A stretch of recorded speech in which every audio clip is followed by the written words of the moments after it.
नमस्कार, आर्य न्यूज देख रहे हैं आप। मैं हूं आपके साथ पल्लवी सिंह। रुक करेंगे इस वक्त की बड़ी खबरों की ओर।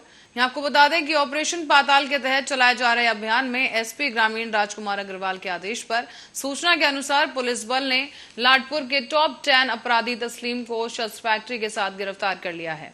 इसमें कई आधा बने शस्त्र और कई पूरे बने हुए हथियार बरामद किए गए। साथ ही उसके पास से अवैध हथियार बनाने की सामग्री को भी बरामद किया गया है। पुलिस ने तस्लीम को गिरफ्तार कर अब जेल भेज दिया है। साथ ही दूसरा व्यक्ति मुस्ताक भागने में सफल रहा, जिसकी तलाश जारी है। हबीबगंज में ऑपरेशन पाताल के अंतर्गत एक टॉप 10 अपराधी तस्लीम गिरफ्तार किया गया है, जिससे एक शस्त्र फैक्ट्री बरामद हुई है और उसके पास से कुछ बने और अर्ध बने असले बरामद हुए हैं। साथ ही साथ कट्टा फैक्ट्री बनाने का सामान बरामद हुआ है। उक्त अपराधी एक बहुत ही शातिर अपराधी है और उसके ऊपर लगभग थाना हाफिजगंज में आधे दर्जन से अधिक मुकदमे पंजीकृत हैं। इसने ये कट्टे किसके लिए बनाए थे और पहले बना के कहाँ कहाँ बेचे हैं, इसके बारे में जानकारी की जा रही है। अभियुक्त को गिरफ्तार करके माननीय न्यायालय में भी पेश किया। खबर फतेहपुर से है, जहां पर सेमसी गांव में सामाजिक सेवा संगठन की तरफ से निःशुल्क स्वास्थ्य सेवा परीक्षण का आयोजन किया गया। स्वास्थ्य परीक्षण का फीता काटकर शुभारंभ किया गया है। तो वहीं स्वास्थ्य परीक्षण के आयोजन में दूर दराज से ग्रामीण आते नजर आए। अपने स्वास्थ्य का परीक्षण ग्रामीणों ने कराया और इस प्रशिक्षण केंद्र में कानपुर से आए हुए डॉक्टर्स ने लोगों का परीक्षण किया है। साथ ही आपको बताते चलें कि सामाजिक सेवा संगठन के इस आयोजन में महिलाओं समेत 350 लोगों का स्वास्थ्य परीक्षण किया गया।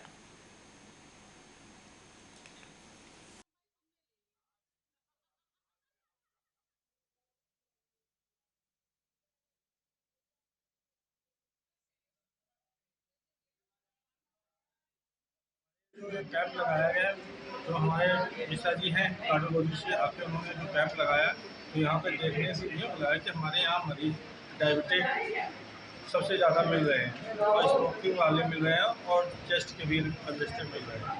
इनको है कि ज़्यादातर हम यही कहेंगे, सलाह देंगे जितना स्मोकिंग पे अवॉइड करें और डायबिटिक पे बहुत ध्यान दें। जैसे शुगर का है लेवल बढ़ रहा है, तो उसके आगे चल के हार्ट की रिलेटेड बीमारियाँ। रायबरेली में पुलिस विभाग के हेड कांस्टेबल ने फांसी लगाकर आत्महत्या कर ली। आत्महत्या के कारणों का फिलहाल पता नहीं चल सका है, लेकिन आपको बता दें कि कोतवाली थाना इलाके में मठिया के रहने वाले हेड कांस्टेबल दिनेश चंद्र गुप्ता सीतापुर में तैनात थे।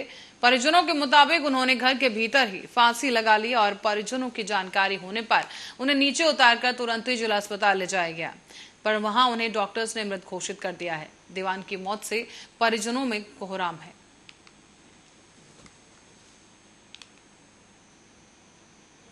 हाँ, एक दिनेश कुमार गुप्ता जी, उम्र 52 साल, उनको लोग लेके आए थे, उनके घर वाले। उनको यहाँ चेक किया, वो मृत अवस्था में ब्रॉड डेड आए हुए थे।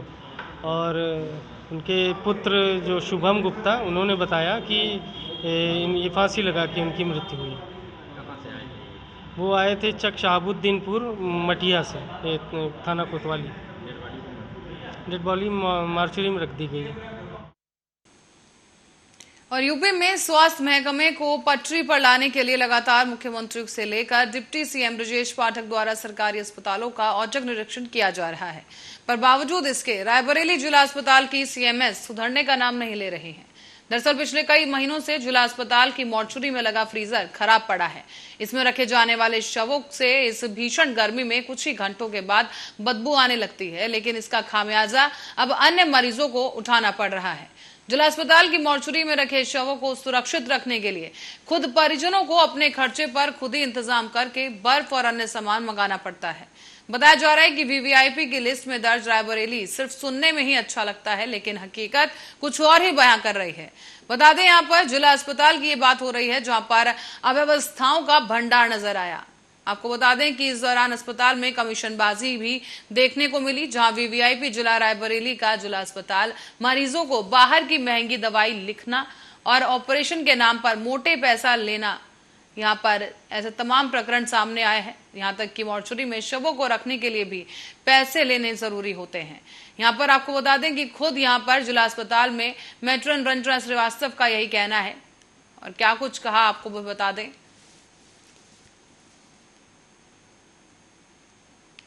ख़त्म हो गई थी आज, यहाँ पे लाए थे खाली पुष्टि करने के लिए। समझे।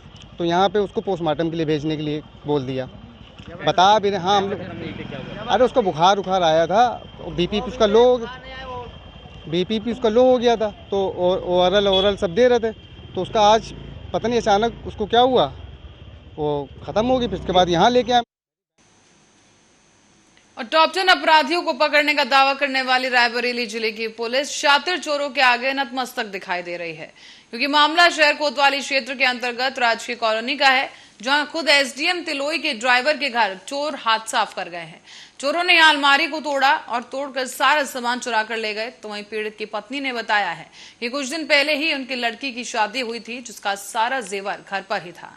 पीड़ित ने यह भी बताया कि करीब 3 लाख रुपए नगद और 4 लाख रुपए के सोने और चांदी के जेवर गायब हैं। जिस तरह से चोरों ने बीच शहर में स्थित इस राजकीय कॉलोनी के सरकारी आवासों को निशाना बनाया, उससे कानून व्यवस्था की पोल खुलती नजर आ रही है। हालांकि पीड़ित ने शहर कोतवाली में तहरीर दी है और मौके पर पहुंची पुलिस अब जांच कर रही है। कितना नुकसान हुआ? 3 लाख नगद गया, 3-4 लाख के जेवर गई, और क्या क्या गया? और कपड़ा लत्ता को नहीं, सब तोड़े ही, सब पैसा जेवर गया बस भैया। कपड़ा नहीं ले गए, सब तोड़ तार के लाख सब सामान मेरा उठा ले गए। सारी हमारी बिटिया के जेवर धरी रही, सब उठा ले गए भैया। बिटिया कहे कि मम्मी हम बाद में ले जाएंगे सब, और सारी जेवर पैसा नगद भैया। शादी करे न उधार दिया, धरे न क्या उबला उठ के दिया भैया, सब उठा लेगा। 3-4 लाख रुपया, 4 लाख रुपया उठा लेगा सब। अब बढ़ेंगे अगली खबर की ओर, जो कि बछरवा से सामने आई है। बछरवा थाना क्षेत्र के अंतर्गत कस्बे में देर रात को जूते चप्पल के शोरूम में भीषण आग लग गई। आग लगने से लाखों का नुकसान हो गया। साथ ही बताया जा रहा है कि शॉर्ट सर्किट के कारण यह आग लगी है और आग इतनी विकराल थी कि पूरी दुकान को अपनी जद में ले लिया।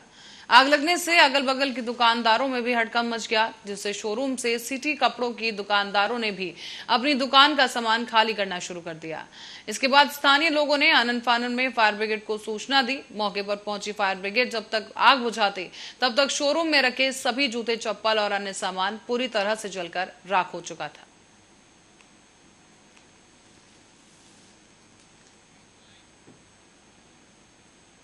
रायबरेली में अपात्र लोगों से राशन कार्ड सरेंडर कराए जाने के बीच किसान सम्मान निधि को लेकर फरमान जारी हो गया है।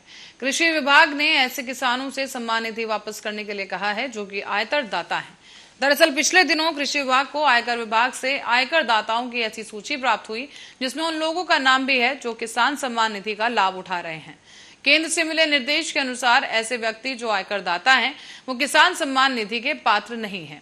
इसी को लेकर अब कृषि विभाग ने ये फरमान जारी किया है कि ऐसे आयकर दाता जिन्होंने किसान सम्मान निधि लिया है और वो उसी बैंक में पैसा वापस कर दें जहां से उन्हें ये पैसा मिला है। फिलहाल इसे स्वेच्छा से वापस करने का अनुरोध किया गया है, लेकिन अगर ऐसा नहीं होता और कोई आयकर दाता जिसने किसान सम्मान निधि लिया है और पैसे वापस नहीं किए, तो उनके खिलाफ विधिवत कार्रवाई की जाएगी।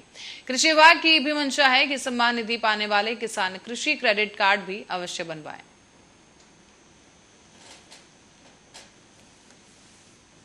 एक हमारे किसान भाइयों से, जनपद रायबरेली के किसान भाइयों से अपील है कि जो किसान भाई के आयकर दाता हैं जो है, और जो जनपद में हमारे लगभग 3260 किसान ऐसे हैं जो आयकर दाता के रूप में चिन्हित किए गए हैं भारत सरकार के द्वारा, मेरी उनसे गुजारिश है, अपील है कि वो स्वेच्छा से आप जो पीएम किसान की किस्तें प्राप्त की हैं उनको जो है स्वेच्छा से जमा कर दें तो बहुत। और खबर लखनऊ से सामने आ रही है, जहां सत्र में हिस्सा लेने से पहले विधानसभा के सामने समाजवादी पार्टी ने एमएलसी ने विरोध प्रदर्शन कर दिया है। बता दें कि बढ़ती महंगाई और बेरोजगारी को लेकर उन्होंने प्रदर्शन किया। तो वहीं इस दौरान सपा एमएलसी आशुतोष सिन्हा और मान सिंह यादव भी शामिल रहे। आप देख सकते हैं सड़क पर ही ये जो तमाम विधायक हैं, ये सर पर सिलेंडर का एक कटआउट लेकर विरोध प्रदर्शन कर रहे हैं। साफ तौर पर यहां पर बीजेपी सरकार को घेरने की कोशिश की जा रही है, जहां बढ़ती महंगाई और बढ़ते हुए गैस सिलेंडर के दामों को लेकर ये विरोध प्रदर्शन किया जा रहा है।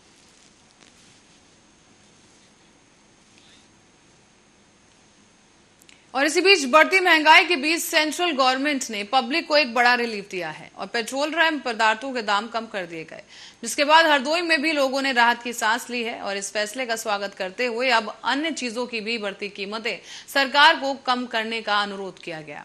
दरअसल पेट्रोल और डीजल के रेट्स पर एक्साइज ड्यूटी को 9 रुपए 50 पैसे और 7 रुपए कम कर दिया गया है। इस देशव्यापी रिलीफ का लाभ हरदोई वासियों को भी मिलेगा, जिसको लेकर लोगों में खुशी है। बता दें कि 22 मार्च के बाद से ही पेट्रोल और डीजल की कीमतों में लगातार इजाफा हो रहा है, मगर इस कटौती के बाद अब आम आदमी को बड़ी राहत मिलने वाली है। स्थानीय लोगों ने यह भी कहा कि एक्साइज ड्यूटी घटने से पब्लिक को काफी राहत है। जो डीजल और पेट्रोल के दाम कम किए गए उससे मीडियम मध्यम वर्ग के लोगों को बहुत राहत मिली है और गरीब परिवार बहुत ज़्यादा परेशान था। इससे अब हर आदमी को बहुत संतुष्टि मिली है। सरकार द्वारा ये बहुत बढ़िया कदम उठाया गया है। उज्ज्वला गैस पे भी 200 रुपये कम कर दिए गए हैं। इससे मध्यम परिवार जितना है बहुत ही खुश है। सरकार को सरकार इसके लिए बहुत बहुत बधाई का पात्र है। देखिए, पिछले कई दिनों से पेट्रोल और डीजल के दामों में काफ़ी बढ़ोतरी हो रही थी, जिससे कि कल शाम को यह सूचना मिली है कि हमारे प्रधानमंत्री ने एक्साइज ड्यूटी को कम करके लगभग 9 रुपये 50 पैसे पेट्रोल के दाम घटाए हैं और 7 रुपये के आसपास डीजल के दाम घटाए हैं। जानकारी यह भी मिली है कि जो हम घरेलू गैस सिलेंडर इस्तेमाल करते हैं, अब अगली बार जब भी हम सिलेंडर लेंगे तो उसमें 200 रुपये गैस की सब्सिडी भी आएगी हमारे अकाउंट में। यह बहुत ही प्रधानमंत्री मोदी जी के द्वारा यह बहुत ही सराहनीय कदम है। यह देखा जाए तो आम जनता को बढ़ती महंगाई को चलते बहुत ही राहत मिली है और आगे आने वाले समय में सरकार से हम यह भी उम्मीद करेंगे कि अन्य अब गर्मी का सितम ही कुछ ऐसा है कि लोगों का चैन छीन लेता है। घरों में रहना मुश्किल हो जाता है और एक तरफ जहां भीषण गर्मी की वजह से सड़कों पर निकलना दुर्भर हो गया है, तो वहीं सड़कों की तपिश ने लोगों को छांव ढूंढने पर मजबूर कर दिया। पर इसी बीच शाहजहांपुर में सोमवार की सुबह को इलाके में पड़ रही भीषण गर्मी के बीच आंधी चलने के साथ ही तेज बारिश से मौसम सुहावना हो गया है। मई महीने की ये पहली बारिश है जिसमें शीतल हवा चलने से लोगों को गर्मी से राहत मिली है। तो वहीं किसानों के चेहरे भी खिल उठे हैं, क्योंकि मौसम विभाग की माने तो 23 मई से बाराबंकी, बस्ती, गोरखपुर, बरेली, बिजनौर, मुजफ्फरनगर और आसपास के तमाम इलाकों में हल्की बारिश की संभावना जताई गई है। इसी के साथ ही ये भी अनुमान लगाया गया कि उत्तर प्रदेश में 24 मई को हर जिले में बारिश हो सकती है।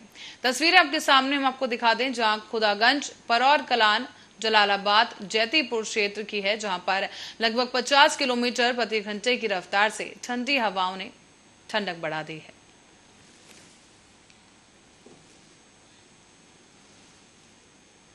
और एक तरफ जनपद सोनभद्र में बाबा का बुलडोजर अतिक्रमण को हटाने में लगा है, तो वहीं जनपद में ही युवक मंगल दल की जमीन पर कुछ अराजक तत्वों के द्वारा अतिक्रमण किया जा रहा है। मामला है जनपद सोनभद्र के कर्मा ब्लॉक अंतर्गत ग्राम सभा लोहरा का, जहां युवक मंगल दल की जमीन पर अवैध तरीके से कब्जा करने का मामला सामने आया है। आपको बताते चलें कि इस जमीन पर प्राथमिक विद्यालय लोहरा, नौडिहवा और आंगनबाड़ी केंद्र द्वितीय बनाया हुआ है।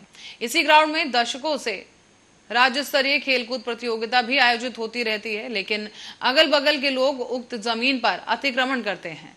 हालांकि हद तो तब हो गई जब एक व्यक्ति ने विद्यालय परिसर की जमीन को अपना बताकर उसमें बोर करवाने लगा, लेकिन बिंदास ग्रुप और अखंड भारत चैरिटेबल ट्रस्ट की टीम और क्षेत्रीय लोगों के द्वारा काम रुकवा दिया गया है। इसी के विरोध में क्षेत्रीय युवाओं ने विगत दिनों में एसडीएम को मामले की जांच और जमीन की पक्की पैमाइश के लिए लिखित ज्ञापन सौंप दिया।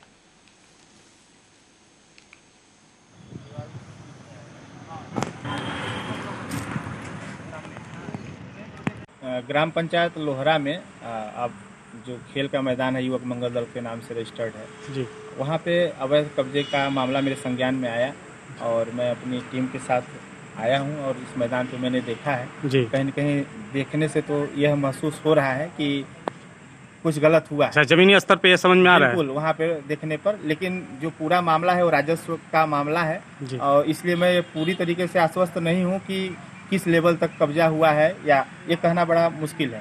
तो कल मैं जिलाधिकारी महोदय से मिलूंगा और इस पर मैं मांग करूंगा कि इसकी पैमाइश कराई जाए एक टीम बनाकर, और जहां भी युवक मंगल दल की टीम है, युवक मंगल दल की जमीन है युवक मंगल दल की टीम के लिए, उसको मुक्त कराया जाए और उसको सुरक्षित कर दिया जाए। ये हमारा प्रयास है, कल मैं इसके लिए मांग करूंगा। और रविवार को नगर के विश्वेश्वरगंज स्थित यातायात कार्यालय पर यातायात जागरूकता कार्यक्रम का आयोजन किया गया। इस मौके पर लोगों को संबोधित करते हुए पुलिस अधीक्षक रामबदन सिंह ने कहा है कि सड़क दुर्घटनाओं में कमी लाने के लिए यातायात नियमों का हर हाल में पालन करना जरूरी है। इससे जहां आप सुरक्षित रहेंगे तो वहीं आपका परिवार भी सुरक्षित रहेगा। इस दौरान पुलिस कप्तान ने यह भी कहा कि सर सलामत तो सब सलामत, इसलिए हेलमेट का इस्तेमाल हर हाल में करें। बिना हेलमेट के किसी भी हाल में बाइक न चलाएं। सुप्रीम कोर्ट के द्वारा ये बहुत दिनों से कहा जा रहा है कि एक्सीडेंट हमारे देश में बहुत ज़्यादा हो रहे हैं और सबसे ज़्यादा एक्सीडेंट यूपी में हो रहे हैं। इसकी संख्या को लगातार हमें कम करना है। उसी के लिए लोगों को जागरूक करने के क्रम में यह प्रोग्राम 18 तारीख से शुरू किया गया है और ये लगातार अभी 15 दिन तक चलेगा और इसमें लोगों को बहुत ही सघन रूप से जागरूक करना है। रोड में चलने के नियम बताना है, ट्रांसपोर्ट के बारे में बताना है। इससे जो संबंधित लोग हैं उन सब में जागरूकता पैदा करनी है, क्योंकि जागरूकता पैदा करने से ही